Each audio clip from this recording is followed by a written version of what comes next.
Hello students, welcome to Khandelwal Maths Academy. I am your host Vishwesh Khandelwal. In today's video, we'll be studying the practice set 2.1 of lesson 2 sequence and series of M2 of standard 11th. अब देखो ये जो practice set 2.1 है, इसमें जो हम sums देखने वाले हैं they will be based on arithmetic progression, जबकि आपका स्टेट बोर्ड का जो टेक्स्ट बुक है उसमें जो प्रैक्टिस सेट 2.1 है उसमें जो सम्स है they are based on geometric progression. So हम ऐसा क्यों कर रहे हैं, अरिथमेटिक प्रोग्रेशन वाले सम्स क्यों देख रहे हैं? तो मैं आपको पहले भी बता चुका हूं कि जो आपका M2 का लेसन 2 है स्टैंडर्ड 11th का सीक्वेंस एंड सीरीज, उसकी शुरुआत डायरेक्टली ज्योमेट्रिक प्रोग्रेशन से हुई है. लेकिन अरिथमेटिक प्रोग्रेशन सीखना भी जरूरी है with the perspective of JEE never mind. Okay, इसलिए मैं प्रैक्टिस सेट 2.1 में अरिथमेटिक प्रोग्रेशन से रिलेटेड क्वेश्चंस ले रहा हूं और प्रैक्टिस सेट 2.2 से ज्योमेट्रिक प्रोग्रेशन के क्वेश्चन स्टार्ट होंगे. Okay, so now see, coming to the first question. The given AP and arithmetic progression is 4, the first term is 4, the second term is 14 by 3, the third term is 16 by 3, the fourth term is 6 and so on. Find क्या करना है? Tn यानी nth term of that AP. Okay, so now see, the given AP is 4, 14 by 3, 16 by 3, 6 and so on. So here ये already उन्होंने बोल दिया है कि this sequence is an AP. So first term A is 4 and common difference D क्या रहेगा? Difference between any two consecutive terms of this AP. Okay, sorry. So हम T2 minus T1 लेंगे. 14 by 3 माइनस 4, क्रॉस मल्टीप्लीकेशन होगा 3 into 4 12 by 3. So ultimately D will be 2 by 3. अब Tn का formula क्या होता है? a plus n minus 1 into D. A का value है हमारे पास 4, एन नहीं पता है हमें, और डी है 2 by 3. बस अब ये सॉल्व करना है, इससे हमें टी एन का वैल्यू मिल जाएगा. Therefore t n is equal to, ये 4 जैसा कि वैसा रहेगा, प्लस ये 2 by 3 इंटू एन होगा. So 2 by 3 n minus 1 into 2 by 3 is minus 2 by 3. अब देखो ये 4 के साथ माइनस 2 by 3 ले लो आप, प्लस 2 by 3 एन. यहां पर क्रॉस मल्टीप्लीकेशन होगा. ओके, और यही दो सॉल्व होंगे, ये मत ऐड कर देना, ये लाइक टर्म्स नहीं है. अब देखो ये 3 into 4 12 minus 2 by 3 plus 2 by 3 n. So this will B 10 by 3 plus 2 by 3 n, जिससे आप अल्टीमेटली 10 प्लस 2n by 3 ऐसा लिख सकते हो, क्योंकि डिनोमिनेटर सेम है तो हम न्यूमरेटर्स के डायरेक्ट ऑपरेशन कर सकते हैं. ओके, सो इस गिवन AP का nth term is 10 plus 2n upon 3. Okay, second sum देखो. The given AP is, the first term is 21, second term is 16, third term is 11, fourth term is 6 and so on. क्या find करना है हमें? 15th term of the AP, मतलब T15. Okay, so अब देखो the given AP is 21, 16, 11, 6 and so on. So here first term क्या रहेगा आपका? ये 21. ओके, और कॉमन डिफरेंस D क्या रहेगा? T2 minus T1. 16 minus 21 is minus 5. Okay, अब देखो Tn is equal to a plus n minus 1 into d होता है. हमें value of the 15th term find करना है. जैसे value of the first term is 21, value of the second term is 16, value of the third term is 11, value of the fourth term is 6. वैसे value of the 15th term find करना है, मतलब n के जगह हमें 15 लेना होगा. सो n के जगह हमने 15 लिया. आपका a जो है वो 21 है, और राइट हैंड साइड में भी n के जगह आप 15 लोगे, and d is minus 5. So this is 21 plus 14 into minus 5. 21 plus into minus is minus, and 14 5 is 70. अब 21 माइनस 70, बड़े में से छोटा माइनस करो, मतलब 70 माइनस 21 ही करो, और साइन बड़े नंबर की दे दो. So the value of the 15th term of the given AP is minus 49. Okay, third sum देखो. Given for an AP 7th term is 30, that is T7 is 30. Okay, value of the 7th term, and 10th term is 21, that is T10 is 21. Sorry, and the value of the 10th term is 21. Find क्या करना है? 4th term of the AP, that is T4. अब देखो जो दिया है उसका use करेंगे हम फॉर एन एपी सॉरी, हमें 7th टर्म और 10th टर्म का वैल्यू दिया है और 4th टर्म का वैल्यू पूछा है। सो फॉर एन एपी सबसे पहले Tn क्या होता है वो लिख लो आप, it is a plus n minus 1 into D, इसे 1 नाम दे दो क्योंकि इसका यूज है आगे। ओके, अब देखो value of the 4th term find करना है। सो ऑब्वियसली हमें n के जगह 4 पुट करना पड़ेगा। सो यहाँ पर राइट हैंड साइड में भी n के जगह 4 आएगा, पर हमें क्या a और d का वैल्यू पता है? नहीं।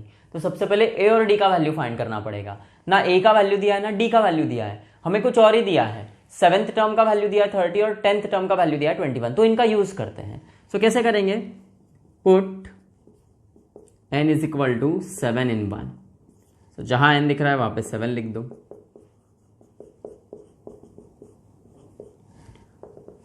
और T7 क्या है? 30, a प्लस 60, इसे आप 2 नाम दे दो। And then put n is equal to 10 in 1। तो जहां n दिख रहा है 1 में वहां 10 पुट करो, LHS में भी और RHS में भी। T10 का वैल्यू क्या है? 21, a प्लस दिस इज 90। अब आप अगर गौर से देखते हो इक्वेशन 2 और इक्वेशन 3 को, सो दे आर साइमल्टेनियस इक्वेशन, मतलब 2 लीनियर इक्वेशंस इन 2 वेरिएबल्स, और वहां पे वो वेरिएबल्स क्या है?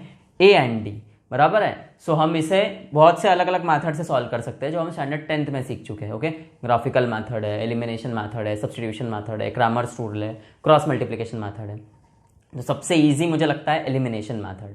एलिमिनेशन मेथड में क्या करते हैं हम लोग? कोई एक वेरिएबल एलिमिनेट करना होता है। ओके, और जो भी वेरिएबल एलिमिनेट होता है हम दोनों की साइंस देखते हैं, इधर दे आर पॉजिटिव साइन और negative sign in both the equation. जैसे अब यहाँ पे वेरिएबल डी देख लो आप, दोनों ही इक्वेशंस में उनका दोनों का साइन पॉजिटिव है, तो सब्ट्रैक्शन करना होगा। पर ऐसे डायरेक्टली सब्ट्रैक्शन नहीं कर सकते, उनके कोएफिशिएंट भी सेम होने चाहिए। अब सेकंड इक्वेशन में डी का कोएफिशिएंट 6 है, थर्ड इक्वेशन में डी का कोएफिशिएंट 9 है, तो कोएफिशिएंट्स अलग अलग है, वो सेम करने होते हैं, तो उनका एलसीएम लेना होगा। अब 6 और 9 का एलसीएम होता है 18। ओके, 6 और 9 का एलसीएम 18, तो दोनों को 18 करना पड़ेगा। अब ये 6 को 18 करना है तो इस इक्वेशन 2 को आपको 3 से मल्टीप्लाई करना पड़ेगा हर टर्म को, और आपको ये 9 को 18 करना है तो इस इक्वेशन 3 के हर टर्म को आपको 2 से मल्टीप्लाई करना होगा। वही अगर हम a को एलिमिनेट करने जाते हैं तो दोनों ही इक्वेशंस में a का साइन पॉजिटिव है, मतलब सब्ट्रैक्शन ही होगा। तो एडिशन कब होता है?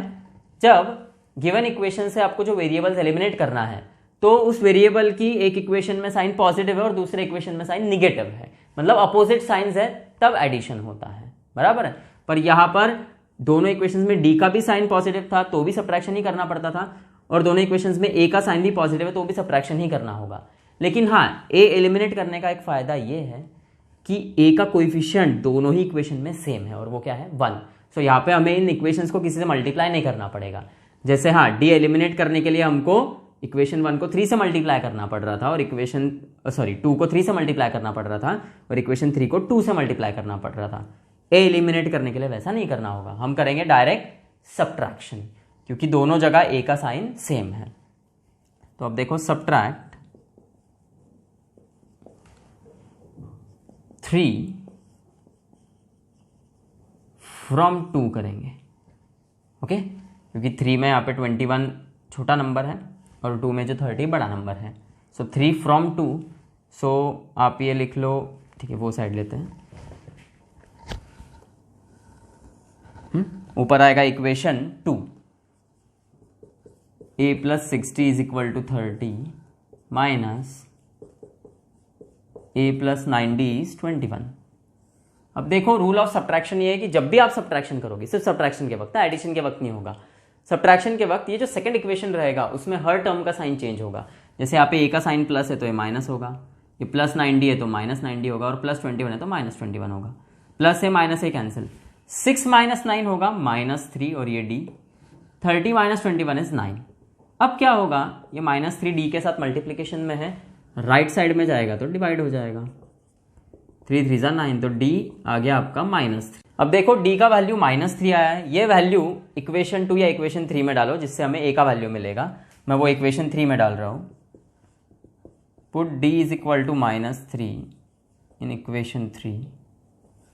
सो ये इक्वेशन 3 है आपका, 21 is equal to a plus 9 और डी के जगह -3. So this is 21 is equal to a plus into minus minus 9 3 जा 27 होगा. ये -27 है, राइट में लेफ्ट में आएगा तो +27 होगा. Now 21 + 27 is 48. तो ये आ गया आपका a का वैल्यू. और अब हमें फाइंड क्या करना है, फोर्थ टर्म का वैल्यू मतलब t4. So tn is a plus n minus 1 into D. Therefore n के जगह आप 4 पुट करो. ओके n के जगह 4 पुट करना है. a आएगा आपका 48, n के जगह 4 -1 और d है आपका -3. सो दिस विल बी 48 प्लस ये 3 into -3 plus into minus -3 is 9. 48 minus 9 is 39. So the value of the fourth term यानी T4 of this given AP is 39. Fourth sum देखो, if for a sequence given by Tn, Sn is equal to मतलब sum of n terms of that sequence is 2n square plus 5n. Find Tn and show that the given sequence is an AP. अब देखो Sn दिया है हमें, Sn से Tn कैसे find कर सकते हैं हम? In any sequence मतलब whether it is GP, AP or HP, in any sequence Tn is Sn minus Sn minus 1. अब देखो Sn का तो वैल्यू है आपके पास 2n square plus 5n minus के बाद कुछ लिख रहे हो तो ब्रैकेट दो. Sn माइनस 1 क्या होगा? Sn था 2n स्क्वायर प्लस 5n. सो ये n के जगह n माइनस 1. सो इधर भी n के जगह n माइनस 1 आएगा तो वो होगा 2 n के जगह n माइनस 1 ये whole bracket square plus 5 n के जगह n माइनस 1. अब आप क्या करोगे, ये ब्रैकेट सॉल्व, ये a plus b whole bracket square जैसा होगा, a square minus 2ab plus b square यानी n square minus 2 into n into 1 2n plus b square, b 1 है आपका, 1 का square 1 plus this is 5n plus into minus minus 5 1 जा 5. सो ये है 2n square plus 5n minus 2n square minus 2 2 जा ये 4n प्लस 2 1 जा 2 plus 5n minus 5. So this is 2n square plus 5n minus 2n square minus 4n plus 5n is plus n and 2 minus 5 is minus 3. और अब bracket open करो. So this will be minus 2n square minus into plus minus n minus into minus, this is plus 3 plus 2n square minus 2n square cancel, 5n minus n is 4n और ये plus 3. This is your nth term of the given sequence. Okay, AP इसलिए नहीं बोल रहा हूँ क्योंकि अभी तक पता नहीं चला है वो AP यानी हमको बताना है, प्रूफ करना है. So given sequence का nth term क्या आ गया आपका 4n plus 3. अब देखो, for any sequence to be an AP the difference between their consecutive terms should be constant, मतलब एक रियल नंबर आना चाहिए. अब कॉन्जिक्यूटिव टर्म्स क्या होते हैं, तो ये जो tn है इसके पेयर ऑफ कॉन्जिक्यूटिव टर्म्स कौन से हैं? tn प्लस 1 और tn minus 1 and tn, where इस पेयर में tn plus 1 is the successor of tn और इस पेयर में tn is the successor of tn minus 1. Okay, so अब आपको एक तो tn प्लस 1 का वैल्यू निकालना है या तो tn माइनस 1 का. सपोज हम tn प्लस 1 का वैल्यू निकालते हैं. सो क्या करना होगा हमें, जहां पर n है वहां पे n प्लस 1. सो यहां पर राइट हैंड साइड में n जहां है वहां पे n plus 1. So this will be 4n plus 4 1 जा 4 प्लस 3 यानी 4n plus 7. So this is your tn plus 1. Okay, now tn and tn plus 1 are consecutive terms. अब उसमें भी हमें ये देखना रहता है कि सक्सेसर कौन सा और प्रीडिसेसर कौन सा, मतलब अगला कौन सा और पिछला कौन सा. तो ऑब्वियसली tn प्लस 1 अगला है और पिछला है tn, तो अगले में से पिछला माइनस करना होता है हमें. So now tn plus 1 minus tn करना होगा आपको. tn प्लस 1 है 4n प्लस 7 और सब्ट्रैक्ट करो तो ब्रैकेट दे दो. tn is 4n plus 3. So this will be 4n plus 7 bracket खोलो minus 4n minus into plus minus 3 plus 4n minus 4n cancel 7 minus 3 is 4 which is constant.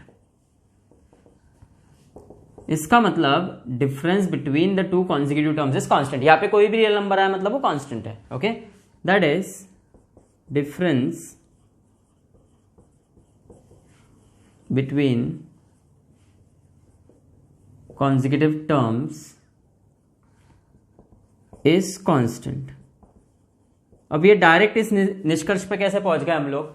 आप n के जगह कोई भी वैल्यू पुट करो, बराबर, n के जगह 4 ले लो तो ये होगा t5 माइनस t4, 4 ही आने वाला है। n के जगह 10 ले लो मतलब ये आएगा t11 minus t10, 4। Okay, answer 4 ही आएगा। क्यों? क्योंकि ये जो tn plus 1 minus tn equal to 4 आया, यहाँ पे n है ही नहीं।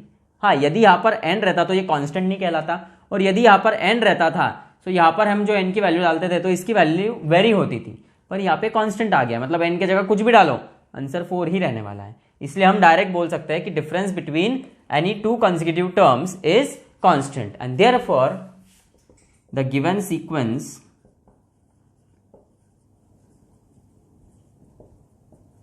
Is an AP. Okay, fifth sum देखो, find 3 numbers in an AP such that their sum is 24 and sum of their squares is 200। अब देखो, जब भी 3 नंबर्स की बात करेंगे वो एपी में तो वो 3 कॉन्जिक्यूटिव टर्म्स रहेंगे।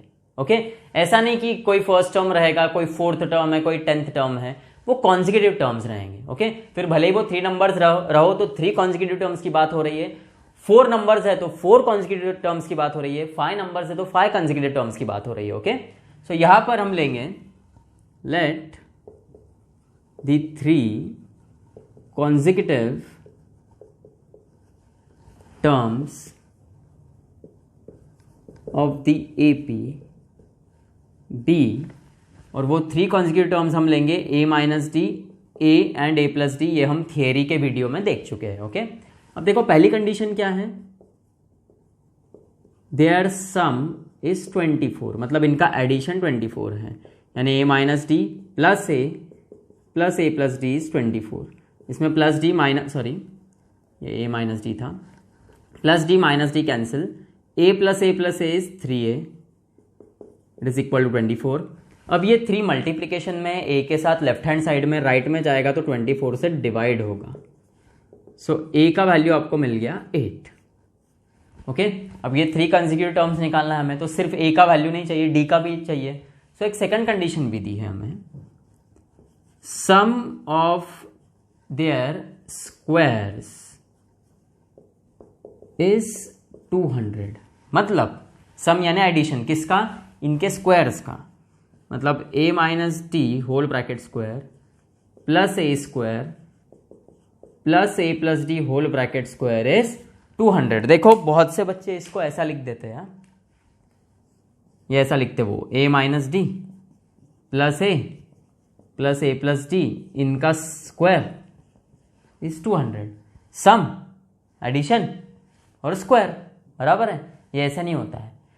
ये आप इंग्लिश में पढ़ रहे हो, सम ऑफ देयर स्क्वायर्स इज 200, ये जो मैथमेटिकल स्टेटमेंट है, इसको आप हिंदी में कन्वर्ट करोगे तो उल्टा हो जाएगा। कैसे? सम ऑफ देयर स्क्वायर्स इज 200 मतलब उनके स्क्वायर का सम, ऐसा हिंदी में ऐसा पढ़ेंगे, उनके स्क्वायर्स का सम। तो इनका स्क्वायर लेना पड़ेगा पहले और उसका सम करना पड़ेगा, मतलब उसका एडिशन, तो वो 200 आएगा। ऐसा मत लिख देना, ओके, ये गलत है। ओके, अब इसके बाद बहुत से बच्चे एक और स्टेप ये करते हैं कि यहाँ पे स्क्वायर दिख रहा है तो सामने स्क्वायर रूट लिख देंगे, मतलब ऐसा करते हैं फिर बाद में, a minus d plus a plus d is under root of 200 taking square root on both sides. ये ऐसे भी नहीं होता है। ओके, हाँ, x square is equal to 16 है सपोज, तो हम उसको ऐसा लिखते हैं x is equal to plus minus under root of 16, क्योंकि यहाँ पे मोनोमियल होता है। हाँ, यदि ऐसा कुछ आता है x square plus y square equal to 16 तो हम उसे x plus y is equal to plus minus root 16 ऐसा नहीं लिख सकते हैं। So same is the case here, ये जो केस है वही ये है, आप इसे अंडर रूट ऑफ 200 नहीं लिख सकते हो। हाँ, यदि ऐसा कुछ होता है कि x square plus y square का स्क्वायर इक्वल टू 16 तो आप इसे फिर ऐसा लिख सकते हो कि yes x square plus y square is equal to plus minus root 16, क्योंकि अब यहां पर ब्रैकेट आने की वजह से this term has turned into monomial. Bracket आने की वजह से ये मोनोमियल हो गया। हाँ, ब्रैकेट जाने के बाद अब ये बाइनोमियल में कन्वर्ट हो गया, नो डाउट। यहां पर एक टर्म एक्स स्क्वायर है, दूसरा टर्म वाई स्क्वायर है, पर जब तक ब्रैकेट है वो मोनोमियल है। हाँ, सो आप यहां पर ये जो स्क्वायर था इसको स्क्वायर रूट में कन्वर्ट कर सकते थे, लेकिन x square plus y square जो है इसको आप x square plus y square equal to 16 को ये स्क्वायर्स नहीं हटा सकते हो। सो यहां पर भी ये स्क्वायर्स ऐसे नहीं हटेंगे, बराबर है। सो ये आपको ध्यान में रखना है, कॉमन मिस्टेक्स जो होती है। सो अब क्या करेंगे हम इनका एक्सपांशन करेंगे। A minus D whole bracket square होगा A square minus 2ad plus D square. ठीक है, मुझे पता है हमारे पास ए का वैल्यू है, वो नेक्स्ट स्टेप में हम पुट करेंगे। A plus D whole bracket square is A square plus 2ad plus D square is 200। यहाँ पे एक फायदा क्या होगा, ये minus 2ad plus 2ad cancel. अब देखो A square plus A square plus A square is 3a square, और D square plus D square क्या होगा 2d स्क्वायर इज 200। अब आप वैल्यू पुट करो, ए है 8 उसका square plus 2d square is 200, 8 का स्क्वायर 64 इज 200, 64 इंटू 3 4 ज़ा 12, 1 कैरी, 3 6 ज़ा 18 plus 1 19 plus 2d square is 200। Now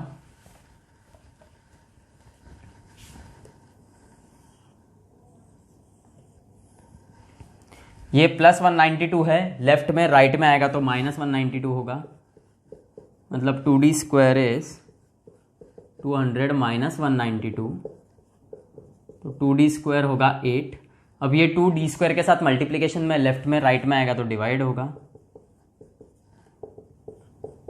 so d square is 4। अब ये स्क्वायर हटेगा तो सामने square root with plus minus sign, मतलब d इज प्लस माइनस 2। अब d के दो वैल्यू आए हैं, ओके। सो ये a minus D, A plus D के इनके दो वैल्यूज आएंगे सबके। कैसे? Now see, when a is 8 and d is 2, a minus D होगा 8 minus 2 which is 6, a will be 8 and a plus d is 8 plus 2 which is 10. And when a is 8 and d is minus 2, a minus d is 8 minus minus 2, यानी minus into minus plus, 8 plus 2 is 10, a is 8 and a plus d यानी 8 plus d is minus 2, plus into minus minus, so this is 6. Therefore the three consecutive terms of the AP are 6, 8,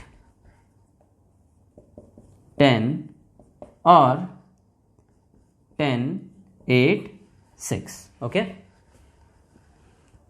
अब देखो ये home assignment के कुछ sums है, सम number 21 से लेके 25 से। हाँ, करेक्ट देखा आपने। एक्चुअली क्लास असाइनमेंट में टोटल 20 क्वेश्चंस है जो 4 से 5 पार्ट्स में होने वाले हैं, और पहले पार्ट में हमने अभी फर्स्ट 5 क्वेश्चंस देखे हैं, बराबर है। क्लास असाइनमेंट के, होम असाइनमेंट के भी 20 क्वेश्चंस हैं। अब वो जो पहले 5 क्वेश्चंस हमने देखे क्लास असाइनमेंट के, उन पे ही डिपेंडेंट ये कुछ क्वेश्चंस है, इसलिए मैंने यहाँ पे आपको ये होमवर्क के लिए दे दिए। ओके, सो ये सम नंबर 21 से 25 ये सम्स आप करके देखो, इनके आंसर्स भी दिए हैं यहाँ पे। कोई प्रॉब्लम आता है तो कमेंट सेक्शन में कमेंट करना। हाँ, और एक और बात, ये जो सम नंबर 24 है, if for a sequence Tn Sn is equal to 4n square minus 3n, और डायरेक्टली बोला है show that the sequence is an AP, तो इसके लिए जो Tn आएगा आपका, वो Tn का वैल्यू कमेंट सेक्शन में कमेंट करो आप लोग। ओके।